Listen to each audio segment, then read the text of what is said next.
như trong này cái tiếng cha sẽ đằng từ đó cô nhân dân cha như đồng hồ USA TV như là Pelo John Fresno San California tới America nó là một trong lúc xưa nó cô mỗi kho sở sử nó cho tôi một khi rồi ý trong này cái tiếng cha sẽ đằng thế cô tôi một cổng cho ý lúc trong sẽ là nó cô thấy tại là một trong đời Federal Trade Commission nó cô thấy ý lúc cộng hòaแต่ใช้ชื่อว่าเกี่ยงยังlà một trong cái là lụa tên đó còn nó cũng vì hay tiền nữa tại vì nó nếu mua cái hay tiền tu sáng nó đầu cơ cho tí này tôi muốn chơi đa chân gì à này trong này tên nhiên xe tên đó wow là chỉ tên cái là lụa tên đó nó chỉ liên đó là lúc cùng họ Federal Trade Commission là cô tàu tôi một trong họ bé lúc Central Valley như là họ bé lúc ở Fresno nó là cô tàu tôi một chút trong xí là xí thả cho thì nếu mua cái thì xí chân ga xí ba một lý trả như thế này ít tu lên từ thế này cô tàu trâu tí này thì tàu và lý hai tàu diện này tàu đa này chỉ là ít họ mới xứ nhiều chỗ này thế này tụi khen tên là xứ nó là nếu cô giờ thế này cô tàu trâu tàu đa tên là thế chỉ giờ thế này họ chỉ bảo thì họ chờ từ này muốn gì muốn cho rồi lại họ từ là xin này tàu cho một phong cho một khe rồi họ từ tên đó nó chỉ là cô giờ họ chờ thế là tiền này cô tàu hù muốn gì muốn cho rồi lại thì sẽ bố một cái thì ba tàu này đi trả tên đó nó chỉ họ nói cô giờ ít lúc trong xã là một trong đời cho Federal Trade Commission nó thế nó chỉ là cô tàu cho ít cho cử lý cho thì tàu kia cho đây nụ nó hay thì có giờ ít khó thì cái hay thì này lên thường gì thì sau cái thì là một linh nó lớn nó chỉ này cũng một chờ tàu một cho thế nó chỉ là ba tàu này nó chỉ giờ linh đó nó cũng trong xe thì cũng tàu một cổng lúc trong xã là nó thế nó chỉ cũng cho này là một nông họ trong xã là nó sẽ trả một cái giá thì này cô thì giờ ba tàu này thế còn nó chỉ cú giờ ít lúc trong xã là cú giờ hai lô mica xứ nè chỉ là cú hai lô mica xứ nó chỉ còn khen lên nó trong này vấn đề xứ tới chỉ cú tao một cổng thế nó chỉ cú sai thì bây giờ tích chả nó là nó chỉ phải chỉ chống bây giờ là cú bao lô mica thế là chỉ này chỉ luôn này cú bao lô mica thế nó chỉ còn nó chưa lô mica xứ bây cú chỉ mua thì xài là mong đi trả tới chỉ mà hiện tại này sẽ là chuyển cái xe tên đó nó là chỉ sau sẽ đây thế hỗ trợ đâu cú nhớ được tìm hỗ trợ CCTV nó mà li ha pa trong này mình chỉ tên là cú tàu thế để giờ lên đây cú cho nên sẽ đào mùa với họ muốn sai cho thì cô hay dừng tàu đua nó chắc là một trò này sẽ đào thì cô tàu một cổng lúc trong sa la nó thế chắc là một trò bé sẽ đào tàu tầm lòng tàu cỡ ok nè thì cô cho nên bé sẽ đào một rộng lòng ok.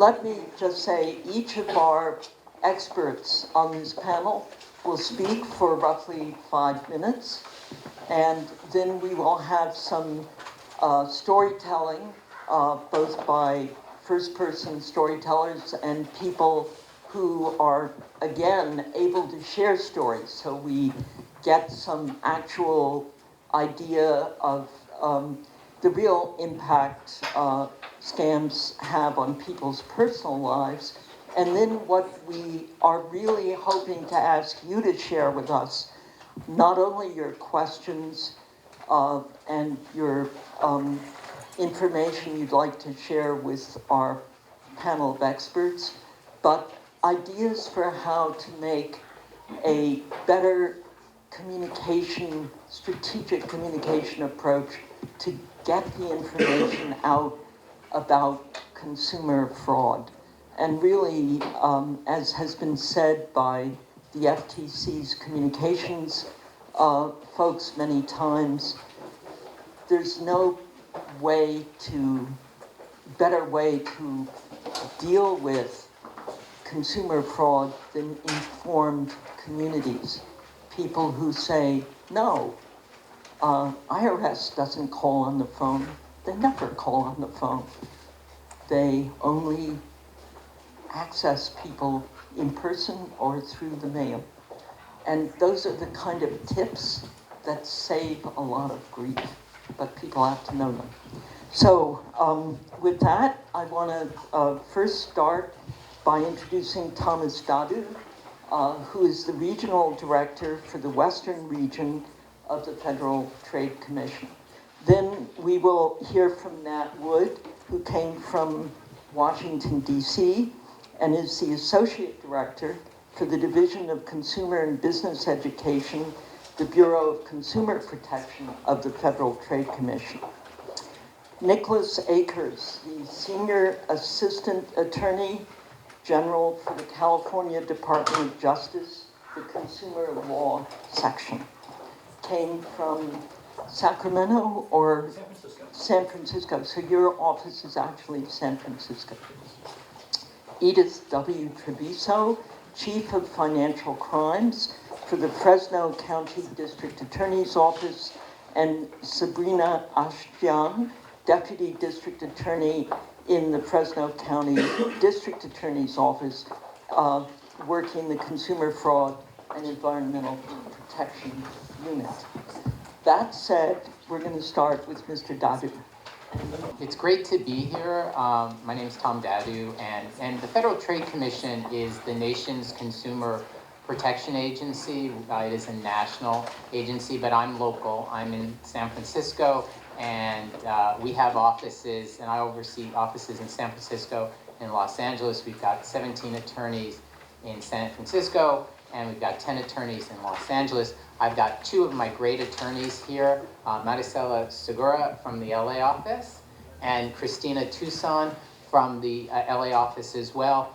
Christina is a native of Fresno, and another thing, Christina is the lead attorney on the DeVry case that the FTC brought, and encourage you to talk to Christina about that. It was a very important case involving fraud with a for-profit school.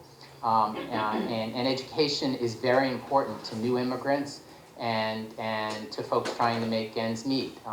And so it was a very important case, and really proud of Christina and the work the team did on it. So I just wanted to tell you a little about what the FTC does. Our focus is filing cases against frauds and scams and trying to shut them down, and then getting money back to consumers. That's what we do. There's a lot of fraud and a lot of scams out there, and so we can't all do it by ourselves. And we've got the California Attorney General's office, we've got DA's offices like the Fresno DA's office, city attorney's offices, and CFPB around the country. So we're all in this together because there's just a lot of fraud and scams. I just wanted to give you two examples of frauds that the FTC has recently shut down, to give you a sense of the many flavors of fraud that are out there that are going to impact new immigrants and the communities that are trying to make ends meet. And there are a lot of folks in Central Valley that are like that. The first case we had was a case called Oral Marketing, and they advertised on Spanish language media that you could get brand new clothes and merchandise at discount rates. And this was really attractive to new immigrants who are looking to start their own business, to maybe resell to friends, to family members. Well, what they got was junk. What came in the mail, which came cash on delivery, so they weren't able to look at it before they paid for it, was inferior clothes and goods, and so consumers and many of them new immigrants were lost a lot of money in this scam. We were able to go into court and get an injunction and shut it down. That's just one example of something that will impact folks. Another, mortgage-related scams. Many folks from the recession, their homes are underwater, and they're concerned about where that's at. We had a fellow by the name of Damian Kutzner down in Southern California who was sending letters to homeowners saying, your home will be sold at auction unless you take immediate action, scaring them, and then offered them a way to do what he called a mass joinder lawsuit that was going to allow them to get out of paying their mortgage. Well, it didn't work. There's no such thing as a mass joinder lawsuit. You'd have to prove that there was fraud, and so what he ended up doing was taking the last dollars of folks who were struggling with their homes. That's another case that the FTC went into court and got an injunction against Damian Kutzner and the two law firms that he was working with.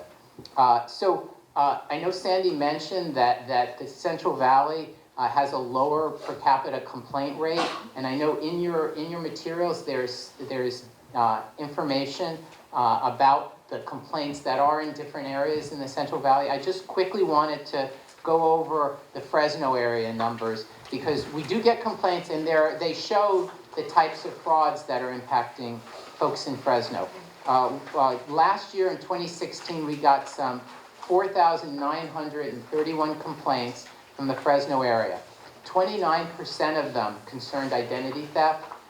So there's a lot of issues with ID theft. And this is the beginning of tax time, and that tax ID theft is a huge concern. We got some materials about that. I know Christina has some, if you're interested in talking to someone about that. 20% involved imposter scams. Imposter scams, IRS imposter scams, other imposter scams are a huge problem. The FTC has been involved in this. Other federal agencies have been involved in this. There's been a little glimmer of good news on the imposter scam front with respect to IRS imposter scams, and that is that through some hard, many-year work between the FTC and other federal agencies interacting with authorities in India, the Indian authorities raided a series of boiler rooms that were doing the telemarketing of these IRS imposter scams. And we have noticed in our database of consumer complaints, and the BBB has also noticed, there has been a downtick in those. So that's a glimmer of good news. Obviously, a lot of fraud still. Other frauds, 6% involve banks and lenders, 6% involve debt collection, 5% involved auto-related complaints, and 5% involved prizes, sweepstakes, and lotteries. In terms of the money loss, nearly 50% of those who said they lost money lost it from imposter scams. 6% lost it from shop-at-home catalog sales. Shop-at-home, not different from that case I mentioned, oral marketing. And the rest are scattered across a wide variety of areas. Another interesting statistic that we look at is how people were defrauded. And more than 80%, I think 81% reported the company contacted them by phone. And that's telling us that telemarketing fraud is a huge problem in the Fresno area. The numbers are interesting, they're important, but we're here to get behind the numbers. We're here because we want to hear more complaints from the Central Valley. And we want to hear about the frauds and scams that are adversely impacting folks here. And so that's really why we're here. And I'll turn it over to Nat. A quick question, Tom. How do people reach you when they feel a scam is in the making or a scam has occurred? Okay, and I know Nat's going to mention it, but the most important thing is to complain on our website, www.ftc.gov. We also have a telephone number, 1-877-FTC-HELP. And attorneys in this area or community leaders can reach out to Yes, you as well. and you can call me, you can email me. I gave my cards around. I think I've run out of them, but my email address is my last name is I'm Lebanese, so it's Dadou. It's DAHDOUH. There are a lot of vowels that are hard to pronounce. I know I have some friends here who would say it, but it's TDAHDOUH @ftc.gov. And you can contact me, Maricela Segura in LA, or Christina Toussaint in LA too. And any of us would be happy to help. Great. Thank you very much. So we're now going to hear from Nat Wood, who brings us the Washington or the national perspective. Thanks, Sandy, and thanks, Tom. I'm Nat Wood. I lead the Division of Consumer and Business Education at the FTC. We're the people that work with the attorneys and investigators and people in other organizations to learn what's going on out in the world and warn people how to avoid scams and remind them that they can file complaints at ftc.gov/complaint, and we really want those reports. They help not only at the FTC, but other law enforcement agencies at the state level and at the local level to bring cases to help protect people from consumer fraud. Tom's examples, Aura Marketing and the Kutzner mortgage fraud case are great examples of what we do with those complaints and how they inform what we do when we bring cases. The other way that we help people is by providing information that can help them avoid scams or other consumer problems. One way we do that is through our blogs. So if you go to ftc.gov/consumer, or if you look in your kits, we have a how to stay in touch sheet. All of our information is free. It's all in the public domain. So if you have a community newsletter, or you have a website, or you have a list that you email people to warn them, you want to go on and sign up for the scam alerts, and you can share that information with people here in the Central Valley. We have all of our consumer information is available in Spanish as well. Everything we do for regular people, we also translate into Spanish. I want to share an example of the kind of impact that the blog and printed information can have. This example is specifically about a type of imposter scam. Imposters are people who pretend to be someone they're not, whether it's a debt collector or a government agency or a company, and they lie about who they are for the purpose of pressuring you into giving up your information, which can be used to steal from you, or for taking your money. And the example I'm going to share with you here is a type of imposter scam called caregiver scams. So taking care of older people, people with illnesses or disabilities, or kids is an important job. It's an appealing job for many people who need to make some money and care about the people around them. And it's one that often appeals to recent immigrants and people who want to work hard. I'm going to share with you a comment we got from someone who was tempted to respond to a message from someone who was pretending to offer a job as a caregiver. So this is a comment from a woman named Emma. "Oh my God, I have this problem. A woman called Gina Anderson says she's moving from Puerto Rico to my town and wants me to babysit her 2-year-old daughter. She's offering $400 a week. I told this to my best friend and she found the whole thing bizarre. So I started researching until, thanks to God, I came across this article, Crazy Scammers." And another person wrote, "I almost got scammed too before I found this site and read the posts." So what's going on here is that scammers place ads or send emails offering jobs, but if you accept their offer, they're going to come up with a story to get you to send them money. That's one of the ways that scammers work. They'll either say that you need to buy equipment, or they've overpaid you and they need you to pay a little bit back. But if you send them the money, it's gone forever, and the scammers and the money disappear. So a few tips. Whenever we share information, we want to give concrete advice about how people can avoid the problem. Don't believe anyone who threatens you or pressures you over the phone. Don't believe caller ID. It's really easy for scammers to fake where the call is coming from, both the message and the number. And if you are concerned that something might be a scam, or you just have an offer and you want to check it out, talk to someone. Talk to someone in your life, talk to someone in the community, and then report it to the FTC at ftc.gov/complaint. Over here on the table and in your kits, we have lots of materials that are free. Many of them, like our photo novellas, are in Spanish. I hope you'll check those out. You can order those. Even shipping is free. If you go to ftc.gov/bulk order, there's a bookmark over here. I'll grab this one that has the information about where you can find different stuff on our website. We have some great things about where to get legitimate sources of immigration help. It's great that our colleagues from USCIS are here. We've worked with USCIS on this. And I hope you'll check that stuff out. Order free materials, sign up for the blogs, and if you have any questions, let me know.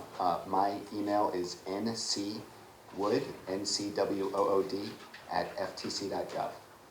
And it's important to us that we hear what's going on, in part because it's only from community complaints and from dialogue that we understand what's on the cutting edge and where we should be focusing our law enforcement efforts. Secondly, I'm here to ask for your help.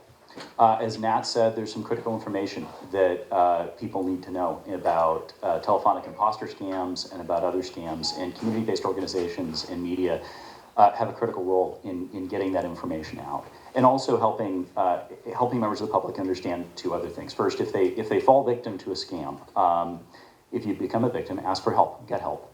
My dad fell for one of the telephone imposter scams. It was a tech support scam. Somebody called saying he was from Microsoft, and he wasn't. And my dad, realized it about the time he was being asked for a credit card. Didn't lose any money, but he'd already given the person access to his computer, and that took us a while to clean up. I went to the Federal Trade Commission because I knew Tom and his team were already prosecuting this particular scam. And that information led to and helped the FTC's enforcement efforts there. And that sort of information flow works back and forth between all the agencies here. Finally, if you can, we'd love to get the message out to encourage people to tell their story. As Tom and Nat said, the Federal Trade Commission website is a great place to go and report information about scams, and we track the information that comes in. We access the Federal Trade Commission database as well. To find out what's going on, to see trends, to identify bad actors. We also take complaints. Anybody can go to ag.ca.gov. That's for the Attorney General's office, ag.ca.gov. And there's information there about how to file reports telephonically, online, or via mail. And I'll give you an example. I was part of the litigation team that handled the Corinthian College's litigation, and that was a case against the operator of Heald, Everest, and WowTech schools, including the Heald College campuses that were here in Fresno, in Modesto, and Stockton as well. And we pursued them for lying to their students about placement rates, lying to their students about their ability to transfer credits to Cal State Fresno and other CSU campuses, and also using military SEALs on their marketing materials unlawfully in an effort to attract service members and veterans and their GI Bill and tuition assistance benefits. As part of that process, we eventually obtained a $1.1 billion default judgment against them. They'll never pay it. They went out of business in the meantime.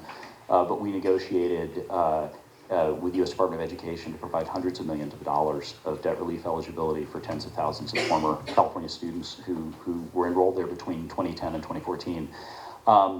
As part of that case, we reached out to approximately 500 former students, many of whom we identified through complaints that have been provided to our office, to the district attorneys, to the Federal Trade Commission, to try and get their stories and eventually tell the story to the court of how they've been lied to. So those consumer complaints are critical. Even if somebody doesn't get a call back tomorrow, that may be the critical witness for a case that's brought 1, 2, 3 years ago to deter future bad conduct. I will say I've also asked for your help on the Corinthian Colleges case. Very few of the students who are eligible to apply to the U.S. Department of Education and get a complete write-down of their loans have actually applied for that relief. And while we think the Department of Education should provide that relief without an application, the department's disagreed. And so we need your help getting word out. If somebody was a student at Heald, Everest, or WowTech from 2010 onward, they should get online at the U.S. Department of Education if they still have federal student loans to look for opportunities for relief. And again, they can also go to our website, ag.ca.gov. Hi, Mr. Akers, one quick question. Do you have any estimate of the extent of financial loss people in California suffer annually from consumer fraud? Sometimes for journalists it helps to have that kind of number, but I know data collection is difficult. I think that's a great question. I don't have an estimate of it, and I think the reality of consumer fraud is it's one of those areas. It's the dark street corner where things happen and they don't get reported. And so I think what we see, what the Federal Trade Commission sees, is really just the tip of the iceberg of what's actually out there. Because many people are embarrassed to tell their story, and they shouldn't be. And many people just don't know that they've been ripped off. Thank you. Just speaking as a journalist, we read a lot about how the drug economy, as an example of the underground economy, is a plague. We know this. But in working on these briefings across the country for the Federal Trade Commission, it has struck me that maybe the elephant in the room in the underground economy is really consumer fraud scams, and people are just so embarrassed about saying, yeah, I was a sucker, that we never get the aggregate numbers, but that it's huge and it affects everybody. So Edith Treviso is our next speaker, and you've come from Fresno to speak to Fresno. Thank you. Good morning, everyone. My name is Edith Treviso, and I'm the Chief of Financial Crimes at the Fresno DA's office. And I oversee many different units. Consumer Protection Unit is one, auto fraud, workers' comp fraud, elder abuse, ID theft, and welfare fraud, and IHSS fraud as well. I'd like to talk to you a little bit about a scam that we learned about in our workers' compensation fraud unit. We had been receiving referrals for many years about a scam where cappers, individuals known as cappers, would try to get people who were injured on the job to sign up with them to a particular attorney.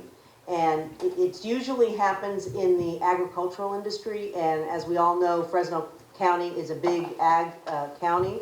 We have a lot of individuals that are farm workers that are working in the fields. And so what happens is when they're injured on the job, the cappers would throw business cards in the parking lots of all the different places where they were picking the fruit. And on the card in Spanish, most often, but it would also be in English, they would say, injured on the job, well, we can get you, $1,200 automatically. And so the individuals that are injured on the job then take that card and call that 1-800 number, and then the capper then meets with them at their house, has them sign all the paperwork without anything being filled out, and what they're signing is, I agree to have this attorney represent me in my workers' compensation injury, and they list all these body parts, which may not even be any of the body parts that the worker had really injured.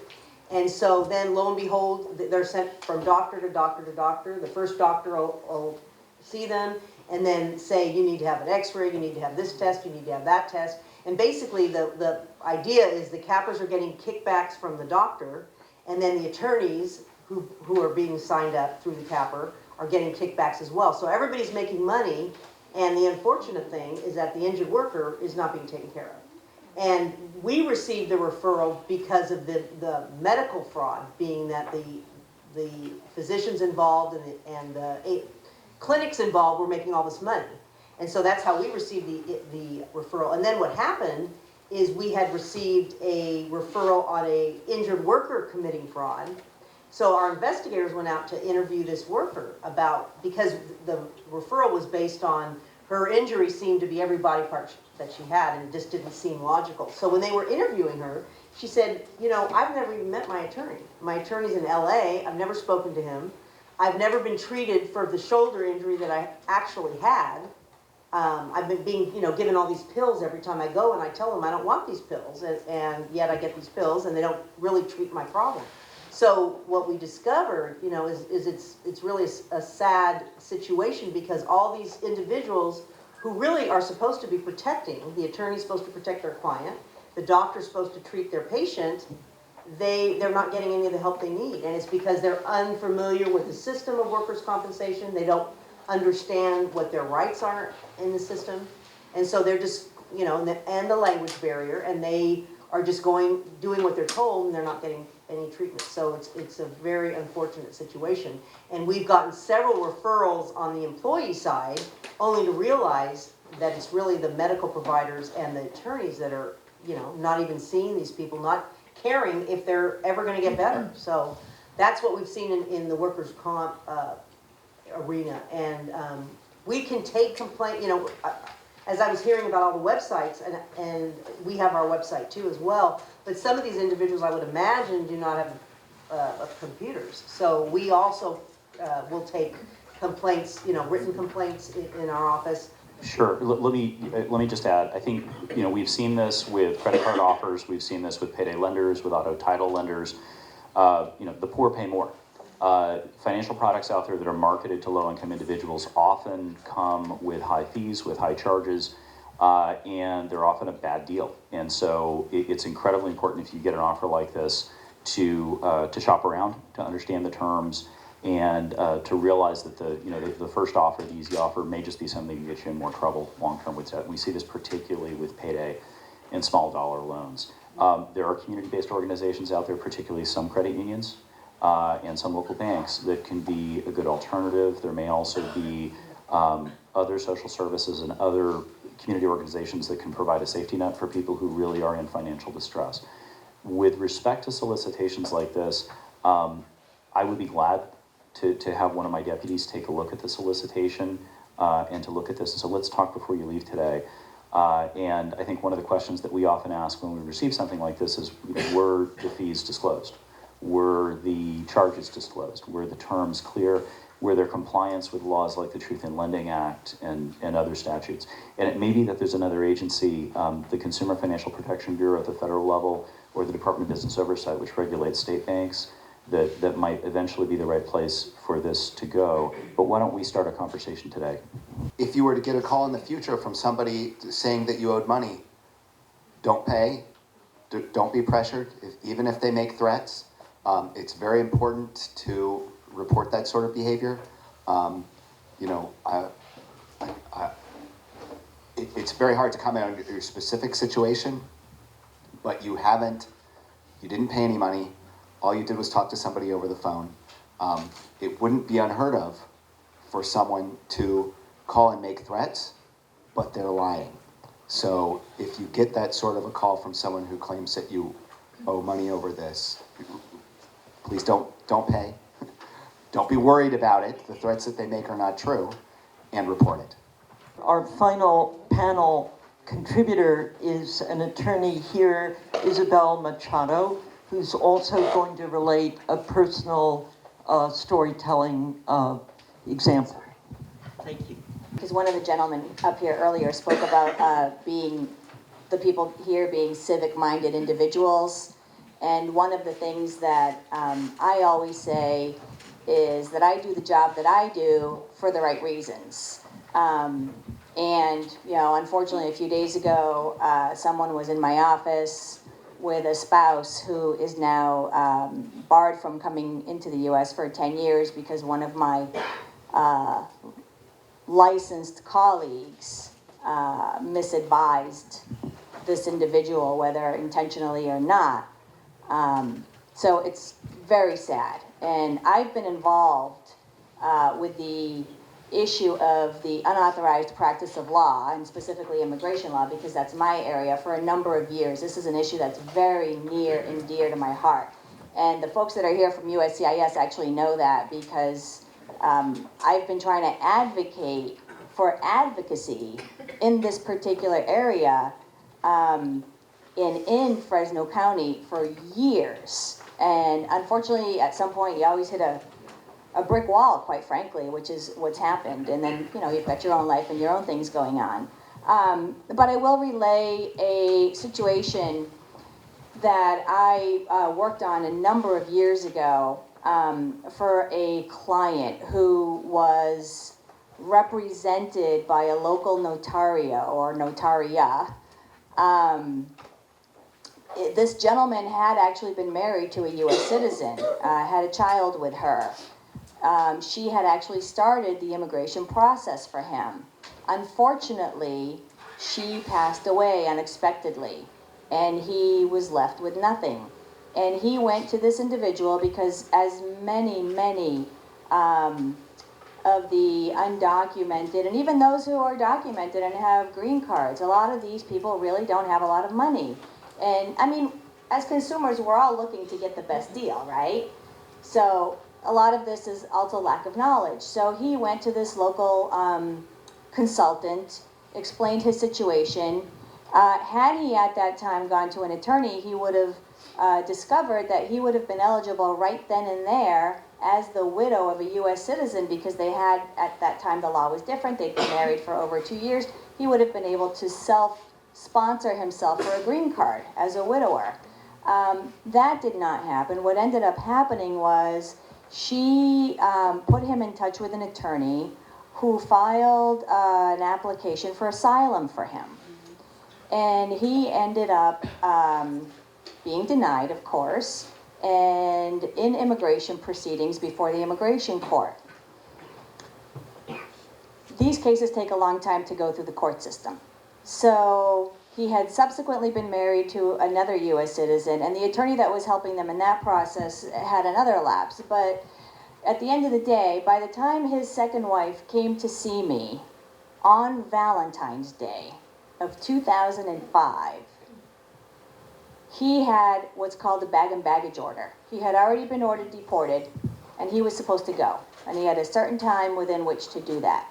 And she comes into my office on Valentine's Day, bawling her eyes out. And she pulled at my heart.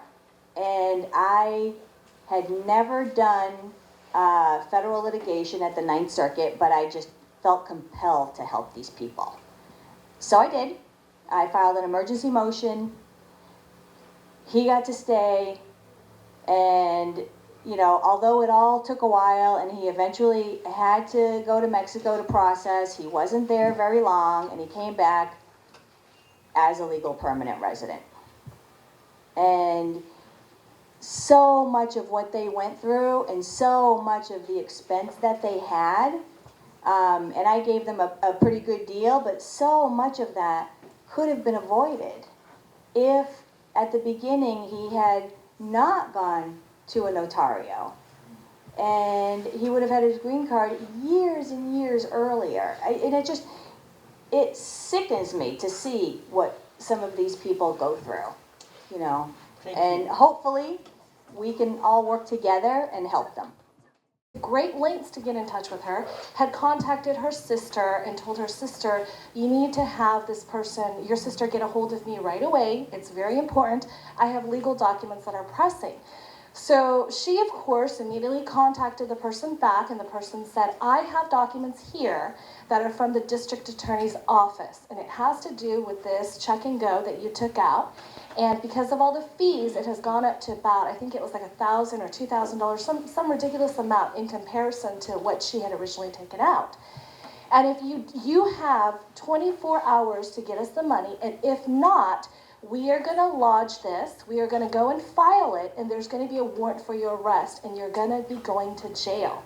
So she, of course, is in a state of panic. She doesn't want a warrant. She doesn't want to go to jail. And they're giving her information that they know about her. So, for example, she does owe the $300 to Check and Cash. She knows that. So they're able to identify that, which to her was a signal that this might be true, and she might really go to jail. The other part of it was that they had contacted her sister. So they didn't just contact her randomly, or it wasn't a phone call directly to her. They had contacted her sister. So there's another piece of information that in her mind signals that this may be actually something true and valid. So she contacted me, and I said, well, first of all, when you owe someone money, you can't go to jail, except there are some exceptions, of course, but typically for this type of matter, you can't go to jail criminally for something of this magnitude. So I told her, put that number and put it into the internet, just do a Google search of the phone number and see what comes up. And I bet you anything it's going to be a scam, because it sounded like a scam to me. And that's exactly what she did. She put the phone number in, and it came up Las Vegas scam. Okay? So then I told her, go ahead and contact the person back and let them know that you have an attorney and have them call me, because I would like to talk to them. So she left messages for this person, and actually she didn't leave messages. She was able to get directly through to this person, speak to this person, and this person was giving her all sorts of runaround. So finally, I talked to this person, and I said, I'm an attorney, and this person said, you're not an attorney. And I said, you can put me on hold and go to the state bar and look me up. I'll give you my name, my bar number. And she put me on hold for approximately 15 minutes before the line went dead. So my friend was very fortunate, or my client was very fortunate, that she didn't get scammed, because she was ready to pay this $2,000 or whatever amount it was, because she didn't want to go to jail. And to me, this is not something new to the Hmong community, the Southeast Asian community. I think for me, what was new about this particular matter was that I generally see fraud perpetuated against the elderly. So the Hmong elderly where English is a second language for them, where they're relying primarily on children to help translate. And so this was someone who was educated. She was young, she was born in the United States, and she certainly was almost a victim to fraud. And so from there, I was able to advise her on the proper steps on what she needed to take. So I did want to share that. And then I did want to end on just with the Hmong community in general, that is something that we do see. That's not the first case I know of individuals who've had situations where people contacted them demanding money.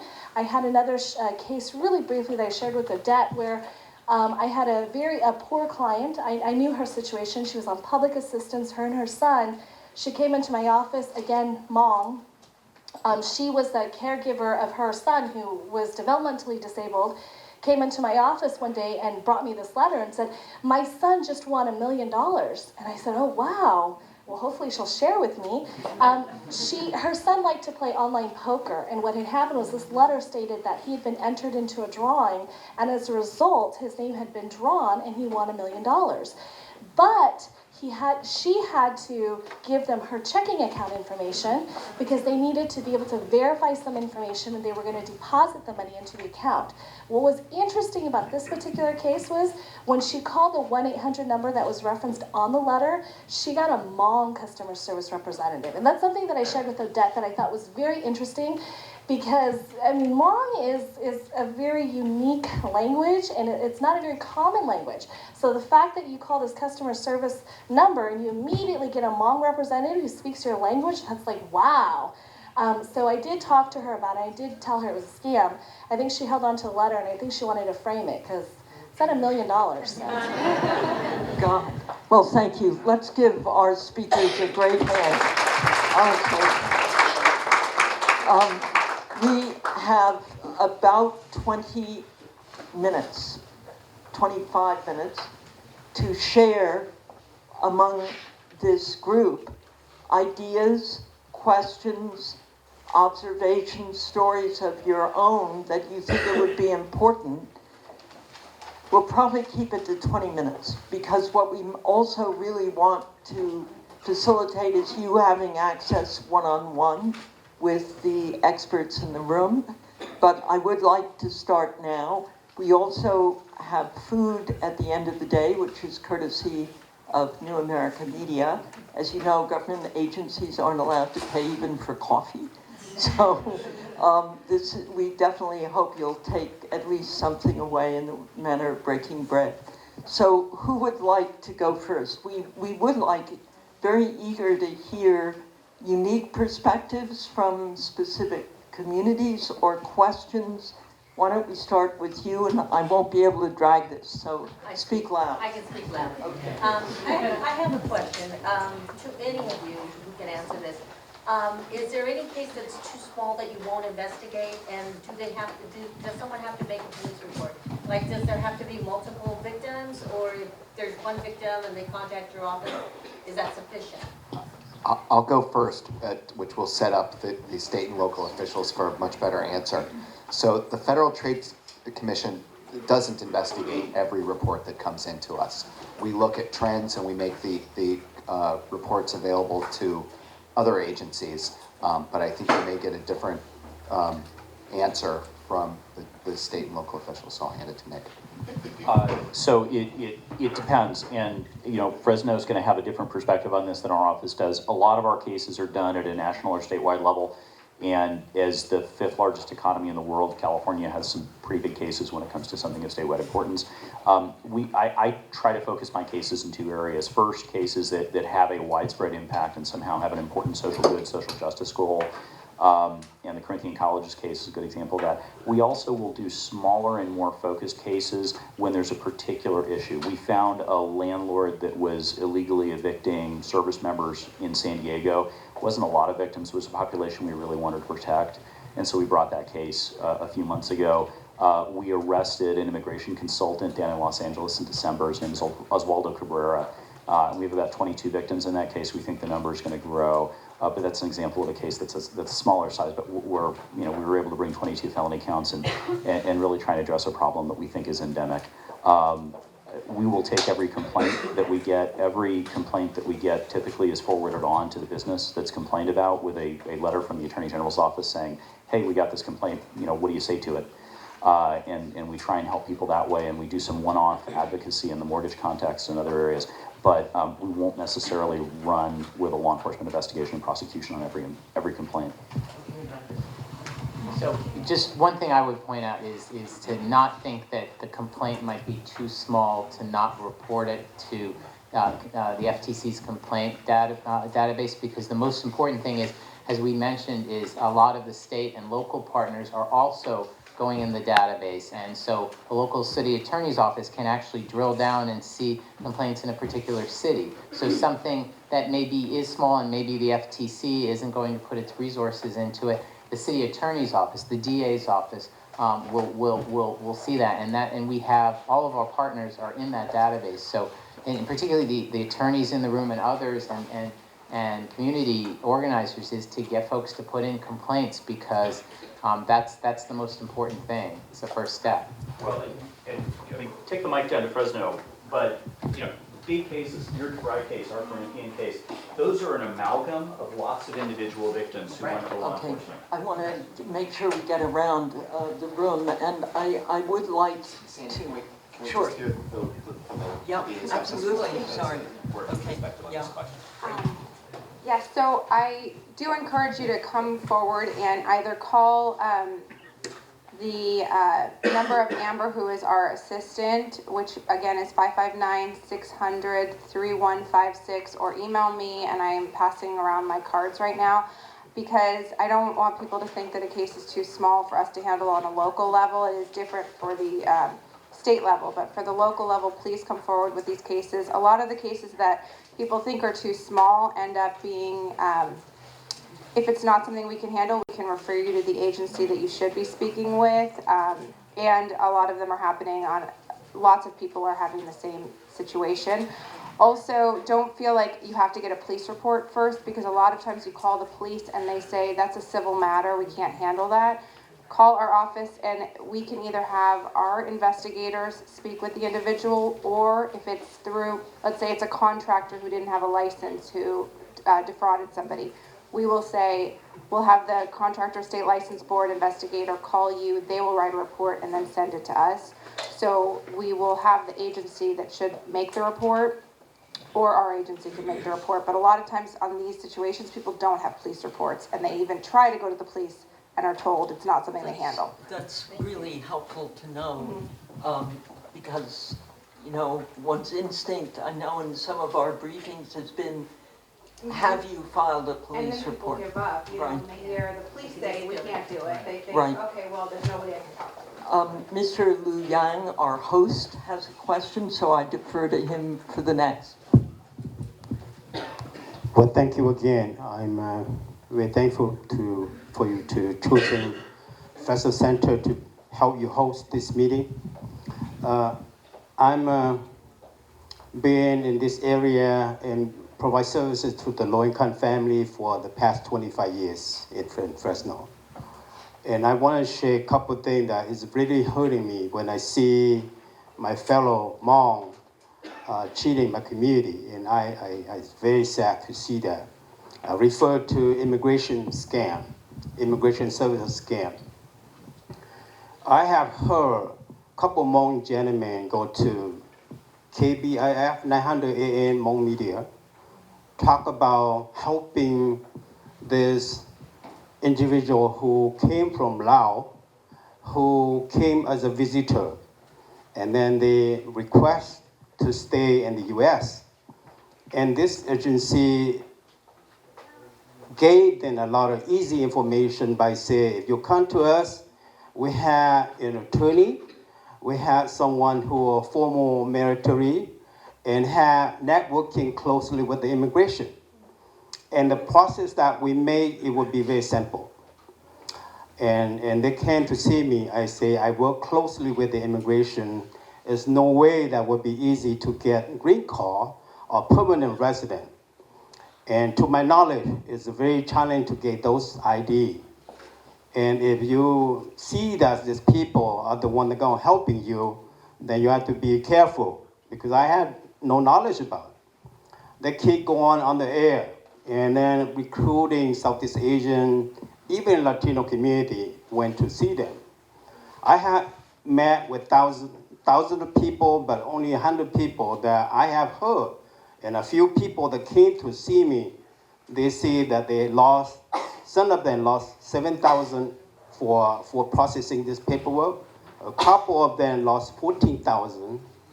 And the other $3,000, $4,000, $5,000. There's a lot of money going to this individual.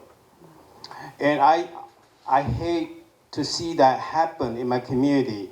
I wanted to report it, but I do not have any legal right to do that, and I do not know how I'm going to report such, scam. It would be a good idea for us to share information and resource. When these things happen, we know how to report it. The other case, a gentleman who is fully known to the community, is a tax return. He was helping the couple to do their tax return. And he said, if you found that would be difficult for you, put my name on the check. When they send the check, they send it to me and I give it to you. $6,500. This couple sent it, endorsed him. So when Uncle Sam make the check come to him. And the check really came to him, and he spent all the money. And they asked me, I called him, asked him nicely, and he tried to cooperate for the first time. The second time, he changed phone, and he changed the location. So this couple ended up suffering. They went to see Internal Revenue Services downtown. They say it would take us a long time to help you to process another check. Up to now, they have not received the check. This kind of scam, I wanted to know and wanted to share with you, how can we improve this? How can we share this? How can we report this kind of people to the authority? So we should start something like this. And I see something like this happen in my community, I'm very sad. Thank you. I don't think so. Sending a complaint to any of us, regardless of whether, you don't have to be the victim to send the complaint. We want to hear from, and often we get cases, and I know the DA's folks and the AG's folks say from, community organizers, somebody who knows something.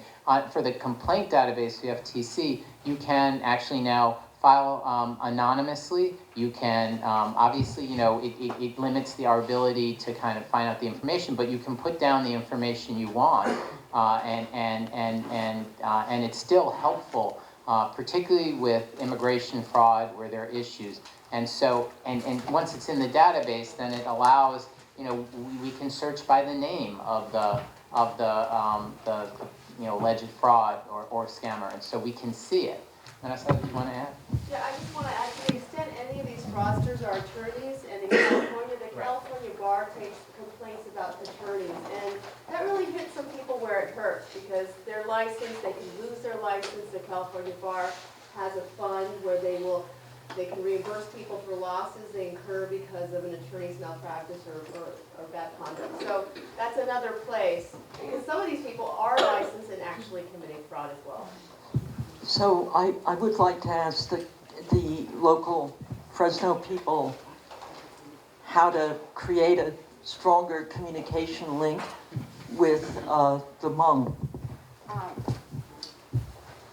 I attended yesterday. I also do environmental cases, and I'm part of an environmental justice network. And in that network, we have been hearing a lot that people don't want to come forward, even about environmental complaints. They don't want to say anything about their neighbor, or if they're a migrant worker, they don't want to say anything about the agricultural company that they're working for. And so they asked us if we will take complaints that are written by a community member on their behalf, and we will take those complaints. It will impact possibly whether we can go forward criminally on a case if we have enough evidence to go forward without the person themselves coming forward. But it is something we want to know about. We can go civilly on cases. That's something that people don't realize about the district attorney's office, that within our niche, we can do criminal or civil cases, so it's something that we could go after civilly. So if you are, a lot of you here are community members who are speaking on behalf of your communities, please approach us. Okay. Can I say something real quick? My voice carries, I don't even need this thing, but. This is going to sound really silly, but one of the things that I do personally in my own life, and I will tell people that come to my office, is to, and I know TV and media and all that is important, and you know, we listen because we want to be informed, but if you see an advertisement for whether it's an immigration attorney or a tax preparer or something else, in my mind's eye, these are people who need business and don't necessarily have your best interest at heart. And, you know, maybe you want to look for someone who's not advertising every week. Something to think about. Okay. I want to ask a couple of you before we conclude, and I know you had your hand up right from the start. Give us your ideas. How do we effectively reach people? There are, Mr. Yang, you spoke as somebody who's well known in the community, and even you felt really reluctant to report this. You weren't sure you knew who to report it to. So clearly this is a call to action for us as communicators. How do we do it effectively? I think this point was raised previously by the speakers, but a lot of members of the Sikh American community also get their news and communication through ethnic media, so newspapers, and we have a radio station in Fresno that's Saturdays and Sundays on the same channel as the Hmong station. But we really do need to be able to communicate to people in the language that they understand, so I think the reason why we may see lower numbers of people reporting is because they don't know their rights and they don't know the process. So we just need to do a better job of getting the communication to them, the information to them. If there are particular ones that would make sense to be in different languages that we don't offer, some of the immigration ones we do offer in a few languages, we're interested in that, and whether we are able to do it or we just give it to you and say, you know, you can get this translated and here's the materials you can use to print it, we're happy to work with that. I think it would be great to have Hmong brochures and pamphlets available, but I think that going to Hmong media, going to Hmong TV and doing public service announcements, correct. And then like Dr. Yang shared, a lot of folks are coming to him as the head of community organizations, so you're going to want to connect with community executive directors from community organizations, get them to understand the process and get them to buy into the reporting, not necessarily buy in, that's not the correct word, but understand the reporting process. Right. Well, we're so honored to have so many distinguished organizations here represented. Thank you. You were great. I hope we have enough food for all of you.